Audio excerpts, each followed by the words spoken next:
Hello my dear students, कैसे हो आप सभी। आज मैं आपके लिए best of the best certificate and diploma courses लेके आई हूँ आफ्टर 12th। तो चलिए इन कोर्सेज को डिटेल में समझते हैं और साथ ही साथ इनका स्कोप भी देखते हैं कि कैसा है। हाँ दोस्तों, ये जो कोर्सेज है ये मैंने काफ़ी रिसर्च स्टडी करके आपके सामने लेके आई हूँ, तो अंत तक बने रहिए। First course, laboratory technician. तो चलिए समझते हैं लेबोरेटरी टेक्नीशियन आप कैसे बन सकते हो।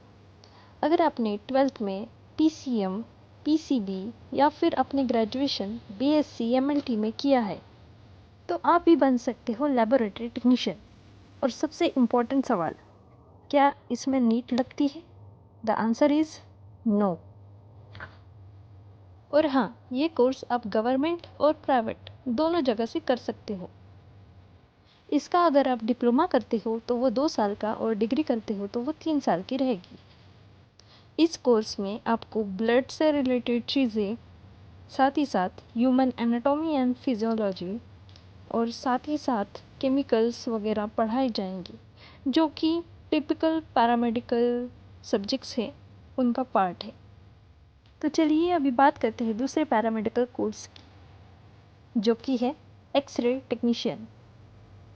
ये कोर्स भी आप 3 हिस्सों में कर सकते हो, 1 ईयर का सर्टिफिकेट, 2 ईयर का डिप्लोमा और 3 ईयर की डिग्री। और साथ ही साथ इसकी डिमांड भी काफ़ी ज़्यादा बढ़ती जा रही है।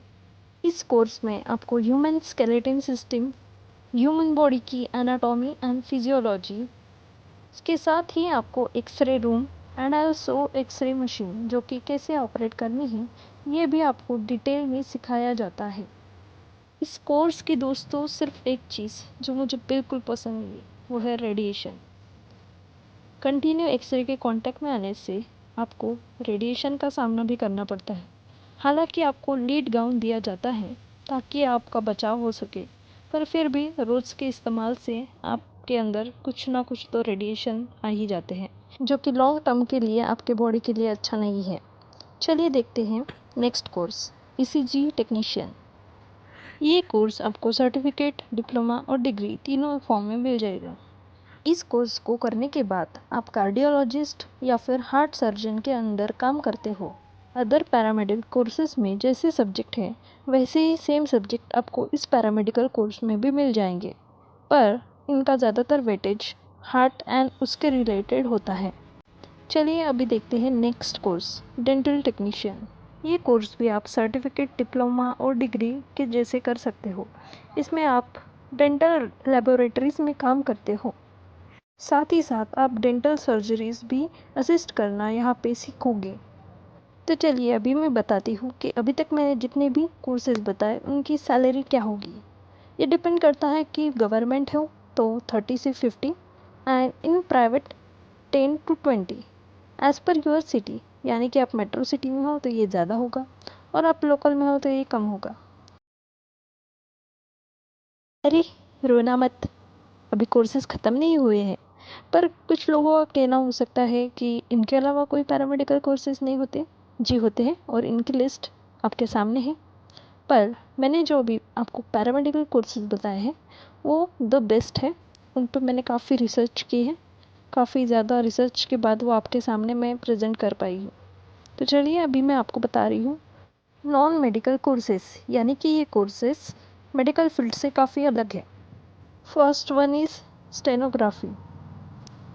काफ़ी कम लोग जानते हैं कि स्टेनोग्राफी क्या है, इसलिए चलिए आज मैं आपको स्टेनोग्राफी क्या है ये थोड़ा सा डिटेल में बताती हूँ। अभी जो आप स्क्रीन पे लैंग्वेज देख रहे हो ये एक थोड़ी सी साइन लैंग्वेज है, इसी का नाम है स्टेनोग्राफी। हर एक साइन किसी न किसी अल्फ़ाबेट को रिप्रेजेंट करता है। ये दिखने में जितनी आपको ज़्यादा डिफ़िकल्ट लग सकती है उतनी ज़्यादा ये ईजी बन जाती है जब आप इसे रेगुलर प्रैक्टिस में लाते हो। इसे सीखने के लिए कम से कम आपको 1 साल से 1.5 साल का वक्त लगता है। कई लोग स्टेनोग्राफी को इस मशीन से जोड़ते हैं, जो कि बिल्कुल गलत है। स्टेनोग्राफी मशीन से नहीं, हाथ से की जाती है। चलिए एक स्टेनोग्राफर का क्या काम होता है ये समझते हैं। चलो सोचो, अगर तुम डिस्ट्रिक्ट कोर्ट, हाई कोर्ट या फिर सुप्रीम कोर्ट में एज ए स्टेनोग्राफर काम कर रहे हो तो तुम एक जज के अंडर काम करते हो, तो वो जज चाहेंगे कि कोई ऐसा पर्सन उनके अंडर काम करे जो कि उनके बोलने की स्पीड के साथ लिखे और साथ ही साथ उसी लिखावट को जल्दी से जल्दी ट्रांसलेट करके उन्हें वो सबमिट कर सके।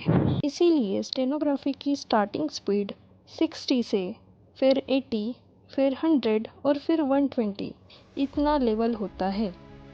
पर आप जान के हैरान रह जाएंगे कि ये one of the highest respect and highest salary वाली जॉब है, जो कि काफ़ी कम लोगों को पता है। चलिए बात करते हैं इसी के साथ दूसरे कोर्स की, वो है लाइब्रेरी टेक्नीशियन।